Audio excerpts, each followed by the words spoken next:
मौत जब सर पे होती है, जिंदगी की कीमत तब समझ में आती है।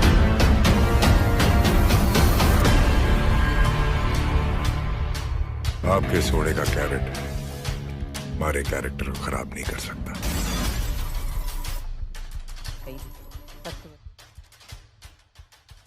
ये कहानी शुरू होती है साल 1936 से, जब जापान के आओमोरी शहर से ना पुलिस एक 29 साल के लड़के को चोरी और मर्डर के सिलसिले में गिरफ्तार करती है। वो आदमी लूटपाट के गुनाह को कबूल कर लेता है, लेकिन वो इस बात पर अड़ा था कि उसने मर्डर जो है ना वो नहीं किया। पुलिस उसे काफी ज्यादा टॉर्चर करती है और उससे जबरदस्ती ये कबूल करा लेती है कि उसने मर्डर किया है। उस आदमी को पुलिस कोर्ट में पेश करती है और कोर्ट उसे आओमोरी जेल में भेज देती है। जिस आदमी को पुलिस ने गिरफ्तार किया था उसका नाम योशी शिरातोरी था। उसका जन्म 1907 में जापान के आओमोरी शहर में हुआ था। छोटी सी ही उम्र में उसके पिता की मृत्यु के बाद बहुत जल्दी ही उसके ऊपर ना परिवार का बोझ आ गया था, इसलिए उसने बहुत जल्द ही काम करना शुरू कर दिया था। पहले तो उसने छोटी मोटी दुकानों पर काम किया, फिर रशिया के कुछ मछुआरों के साथ काम करने लगा। लेकिन इस सब से ना उसकी जो जरूरतें थी वो पूरी नहीं हो रही थी और वो जल्द से जल्द अधिक पैसा कमाना चाहता था और उसके इसी लालसा ने उसे क्राइम की दुनिया में धकेल दिया। अब उसने लोगों को लूटना और चोरी करना शुरू कर दिया, जिससे उसे ना मोटा पैसा मिल जाता और उसकी जिंदगी अच्छे से कट रही है। इसी दौरान उसे ना एक लड़की पसंद आ जाती है और वो उससे शादी कर लेता है और उन दोनों की ना एक बेटी भी होती है। साल 1936 में एक मर्डर हुआ था जिसको लेकर जापान पुलिस काफी ज्यादा परेशान थी और उस हत्यारे की तलाश में थी। और इसी बीच ना इत्तेफाक से उन्हें योशी शिरातोरी मिल जाता है। पुलिस को पता था कि शिरातोरी का ना क्रिमिनल रिकॉर्ड है, इसलिए वो उसे गिरफ्तार करके जेल में डाल देती है, जबकि उसने ये कत्ल किया ही नहीं था। तो अब योशी शिरातोरी आओमोरी की जेल में अपनी सजा काट रहा था। कोर्ट में सरकारी वकील शिरातोरी के लिए ना सजाए मौत मांग रहे थे। एक दिन जब जेल के गार्ड शिरातोरी के सेल के बाहर से गुजरे ना, तो उन्होंने देखा कि शिरातोरी अभी भी सो रहा है।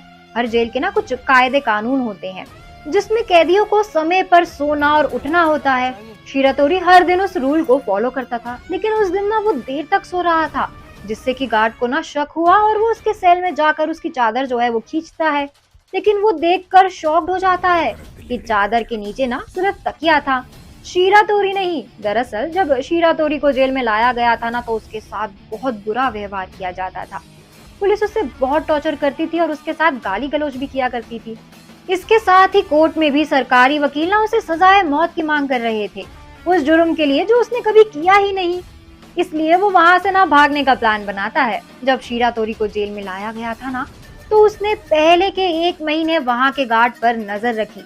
वो उनके आने और जाने का समय जो है वो नोटिस करने लगा था। उसने महसूस किया कि गार्ड की 2 पेट्रोलिंग के बीच में ना 15 मिनट्स का गैप होता है।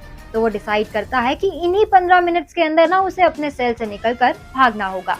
लेकिन उसके सामने एक समस्या आ रही थी कि उस जेल से भागने के लिए ना उसे अपने सेल से निकलने के बाद 6 और दरवाजों को पार करना होगा, और ये सब कुछ करने के लिए ना उसके पास सिर्फ 15 मिनट्स का ही वक्त था।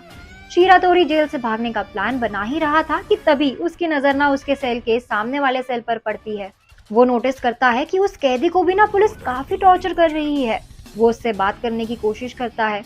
तब उसे ये पता चलता है कि उसका नाम योशिंगो है और वो एक दुकानदार है। पुलिस ने जबरदस्ती ये इल्जाम लगाया है कि वो वेजिटेबल्स बेचने के साथ ड्रग्स की डीलिंग भी करता है।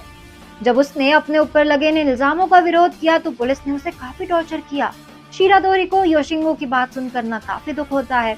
उसे ये महसूस होता है कि जैसा बर्ताव जेल में उसके साथ हो रहा है, सेम वैसा ही बर्ताव योशिंगो के साथ भी हो रहा है।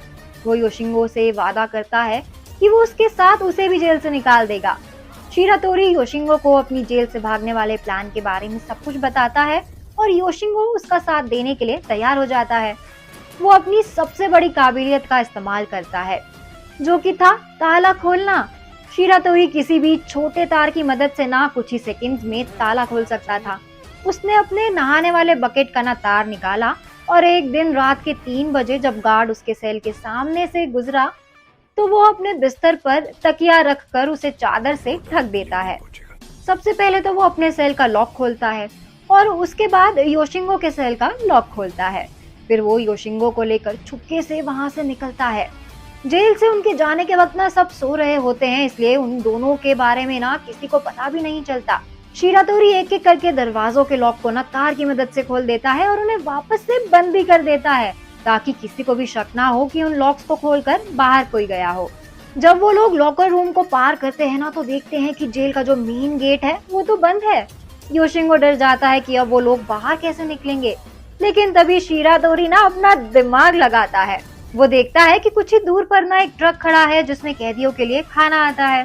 वो अंधेरे का फायदा उठाते हुए चुपके से ना उस ट्रक के अंदर घुस जाता है। ट्रक के अंदर बड़े बड़े खाली बर्तन रखे हुए थे, वो लोग उसमें ही बैठ जाते हैं ताकि जेल से बाहर निकलते वक्त जो गेट का गार्ड है ना वो उन्हें देख ना ले, और फिर बड़ी ही आसानी से वो जेल से बाहर भी निकल आते हैं। अगले दिन जब गार्ड शिरातोरी के उस चादर को हटाता है ना, तो उसके नीचे उसे सिर्फ तकिया मिलता है।